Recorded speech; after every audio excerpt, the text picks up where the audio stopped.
জয় মা জয় মা জয় মা জয় মা মৃত সঞ্জীবনী জয় মা। আমি শ্রী শ্রী মৃত সঞ্জীবন মহারাজ আমার YouTube channel PG black magic and বেঙ্গলিতে আপনাদের সকলকে স্বাগতম। আশা করি সকলে ভালো আছেন।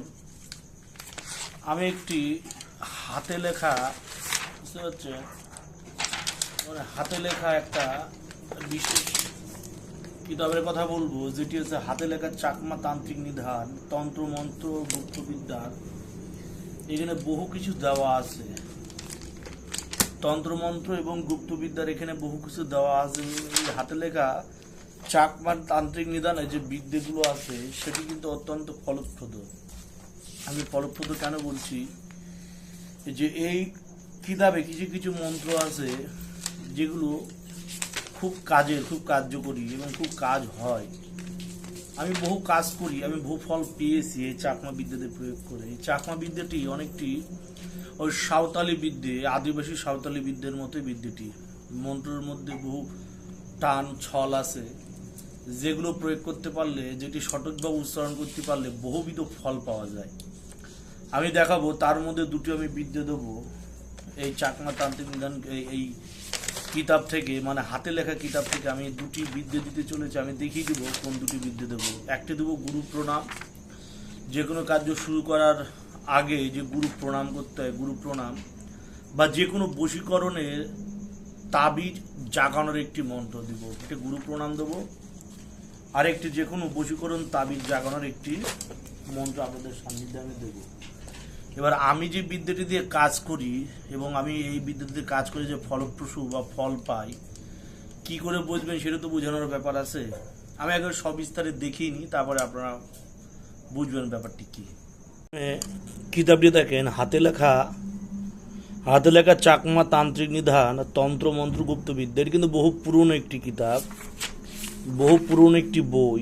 তাই সেক্ষেত্রে এই বই প্রসঙ্গ বলে রাখি, এই বইয়ের যতগুলো বিদ্যা আছে, বুঝতে পারছেন, হাতে লেখা চাকমা তান্ত্রিক নিধান, তন্ত্রমন্ত্র ও গুপ্তবিদ্যা, মানে এটি সম্পূর্ণ হাতে লেখা বই। মানে কোনো রকম ফটো প্রিন্ট করা নেই, যে ফটো প্রিন্ট করে কেউ দেবে এরকম কোনো গল্প নেই। মানে কোনো বইয়ের ডাইরেক্ট বিদ্যা না। এখানে আমি বহু বিদ্যাতে কাজ করি, যেগুলো আমি উল্লেখ করেছি, হ্যাঁ, যেগুলো খুব কাজ হয়। যেমন এখানে দেখেন কিছু কিছু বিদ্যাতে আমি প্রয়োগ করে রেখে দুধ থেকে বশীকরণ, মরিচ পড়া চালান একটা বিদ্যে করেছি। তারপরে দুজনের মধ্যে ঝগড়া লাগানোর একটা মন্ত্র দিয়েছি। তারপর এখানে হচ্ছে বিদেশ যাত্রা বন্ধ করার একটা তাবিজ দিয়েছি। এখানে বশীকরণের পক্ষী জিন চালানোর একটা বিদ্যে দিয়েছি, রাজমোহিনী একটা দিয়েছি। মানে এগুলো আমি অলরেডি কাজ করেছি এবং কাজ করে যথেষ্ট ফল পেয়েছি। আমি যে কারণে আপনাদের এই বিদ্যাটি আমি দেখাচ্ছি, যেহেতু এগুলো খুব কাজ হয়, এগুলো প্রতিটি কাজ হয়, এটা প্রতিটি আমি কাজ করেছি, কাজ করে আমি খুব সুন্দর রেজাল্ট পেয়েছি। যেমন আমি দাগিয়ে রেখেছি, পরিশ্রমটাও কম এবং কাজও খুব সুন্দর হয়, বুঝেছেন। মানে আমার এক গুরু ভাইয়ের কাছে ছিল, সেই গুরু ভাইয়ের কাছ থেকে আমি এটা অবশ্য জেরক্স করে নিয়েছি। হ্যাঁ, দেখতে পাচ্ছেন এগুলো সব কাজ হয়, আমার সব দেখানো আছে। এই যে বিদ্যাটা আমি দিব চলে বলেছি, যে গুরু প্রণাম, মানে যে কোনো কাজের সময় গুরু প্রণাম কি করে করবেন। মন্ত্র হচ্ছে ওং গুরু গুরু নরপতি, গুরু বিনে নেই গতি, ভবসিন্ধু ওই পার, গুরুপদের সহস্র নমস্কার। এটি চাকমাদের একটি বই, চাকমাদের একটি হাতে লেখা একটি পুঁথি, সেখান থেকে নেওয়া। লেখা আছে ওং গুরু গুরু নরপতি, গুরু বিনে নেই গতি, ভবসিন্ধু ওই পার, গুরুপদের সহস্র নমস্কার। 7 বার বলতে নিয়ম বলেছে। প্রত্যহ স্নানান্তে আসনে বসে মোমবাতি আগরবাতি জ্বালিয়ে হাত জোর করে গুরু প্রণাম 7 বার জপ করবেন। কাজ করার আগেও গুরুর নাম প্রথমে স্মরণ করবেন, মানে গুরুর নাম স্মরণ করে গুরু প্রণামটা করতে বলছে। এবার যে বিদ্যাটা আমি দিব বললাম, তখন যে কোনো বশীকরণ চালানি যে বিদ্যাটি, বুঝবেন এটি কিন্তু জেরক্স করা। হ্যাঁ, অরিজিনাল কিতাব তো আমার কাছে নেই। মানে আমার এক গুরু ভাইয়ের কাছে এই কিতাবটি আমি পেয়েছি। হ্যাঁ, মানে এই কিতাবের যতগুলো বিদ্যে আছে আমি খুব স্যাটিসফাই বিদ্যাটি নিয়ে, কারণ এগুলো খুব কাজ হয়, আমি কাজ করি, আমি খুব ফল পাই। যে কারণে আপনাদের সান্নিধ্যে ভাবলাম একটা নতুন কিছু নিয়ে আসা যাক, তো সেক্ষেত্রে আমি নিয়ে এসেছি। এবং যার কাছে আছে সে তো প্রয়োগ অবশ্যই করবেন, কিন্তু এটি জাগানো, মানে স্বয়ং আমার গুরুদেব এটি আমাকে জাগিয়ে দিয়েছেন। অনেক পুরনো একটি কিতাব, মোটামুটি 10-12 বছর পুরনো এই কিতাবটি। বলছে বশীকরণ কি বলছে, বলছে উং, বুঝবেন, বলছে উং নিমা উরা হুরা, উং নিমা উরা হুরা সেরাসেরি, সেরাসেরি মানে ছেলের নাম মেয়ের নাম, উং নিমা উরা হুরা সেরাসেরি ফলনা ফলনি, ফল্লা ছেলের নাম, ফল্লি মেয়ের নাম। বলছে মিলং দেই, মৈশি ল অনেশ্বর মিলং, মিলং দেই কামাখ্যা দেবী মিলং সোহা, কামাখ্যা দেবী মিলং সোহা 7 বার পড়তে হবে। কি করে প্রয়োগ করবেন, এখানে তো সম্পূর্ণ নিয়ম বিস্তারিত দেওয়া থাকে না।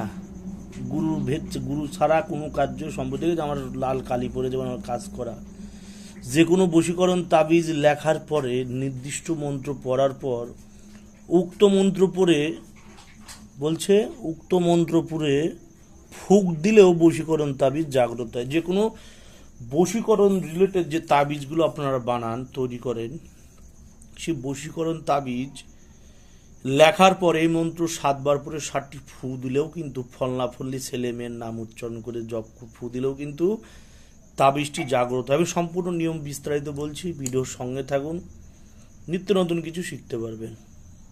আচ্ছা, যে কথা প্রসঙ্গে আমি এসেছিলাম, যে ওই চাকমাদের সেই যে তান্ত্রিক নিদান, যে একটি হাতে লেখা ডায়েরি আছে, সেই হাতে লেখা ডায়েরি থেকে আমি একটি মন্ত্র, 2টি মন্ত্র দিলাম, একটি গুরু প্রণাম এবং একটি যে কোনো বশীকরণ আং হোক, তাবিজ হোক, চালানি হোক, সেটি জাগানোর ক্ষেত্রে, চালান দেওয়ার ক্ষেত্রে এই মন্ত্রটি খুব প্রযোজ্য। মন্ত্র 7 বার করে 7টি ফু দিলেই কাজ। তার সব চালানি উপকরণগুলো আপনি সম্পূর্ণ সংগ্রহ করে ফেলেছেন।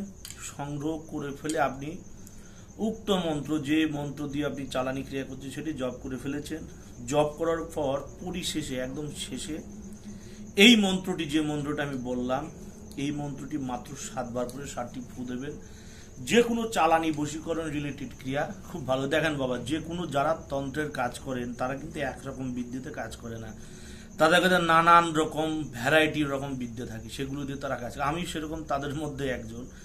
আমি নানান রকম বিদ্যে দিয়ে কাজ করি, শুধু একরকম বিদ্যেতে থাকি না। শুধু যে আমার সনাতনী মন্ত্র, আগমতন্ত্র, নিগমতন্ত্র, ব্রহ্মজামান, মহারামত তন্ত্র নিয়ে চলবো তাই নয়।